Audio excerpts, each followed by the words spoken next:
सभी को नमस्कार। जैसा कि आप सभी जानते हैं कि हमारे भारतवर्ष में इस वक्त प्रयागराज की धरती पर महाकुंभ का मेला लगा हुआ है और ये संपूर्ण विश्व में चर्चाओं का केंद्र है। पौराणिक कथा के अनुसार एक बार दुर्वासा मुनि ने अपना एक माला राजा इंद्र को भेंट किया और राजा इंद्र ने उसे घमंड में आकर अपने ऐरावती हाथी पर डाल दिया। ऐरावत हाथी ने उसे अपने पैरों से कुचल दिया, जिसे कि दुर्वासा ने अपना अपमान समझा और उन्होंने श्राप दे दिया सारे देवताओं की शक्ति समाप्त हो जाए, उनका वैभव समाप्त हो जाए। इससे देवलोक में हड़कंप मच गया। ब्रह्मलोक से ब्रह्मा जी भी आए और उन्होंने दुर्वासा जी की बहुत मनुहार की।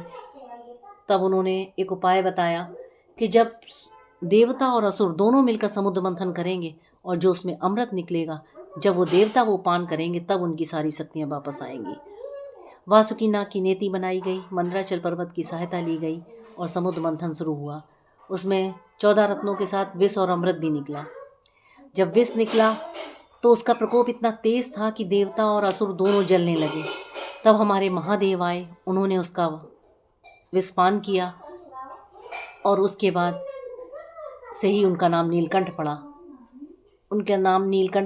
और वो जब वो विष पान कर रहे थे तो जो बूंदें धरती पर गिरी तो घास पे गिरी, तो फिर वो जो जहरीली बूंदें थी तो सर्प ने चाटी, तो सर्प के जीभ के 2 हिस्से हो गए। उसके पश्चात जो बिच्छू और जहरीले जीव जंतु होते हैं उन्होंने भी उसे चाटा, वो भी जहरीले हो गए। और अब आई बारी अमृत की, तो देवताओं और असुरों में लड़ाई होने लगी।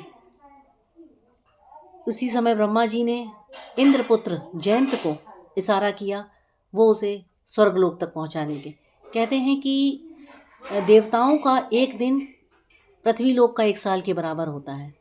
इसी कारण कुंभ और अर्तुंग और महाकुंभ पड़ते हैं।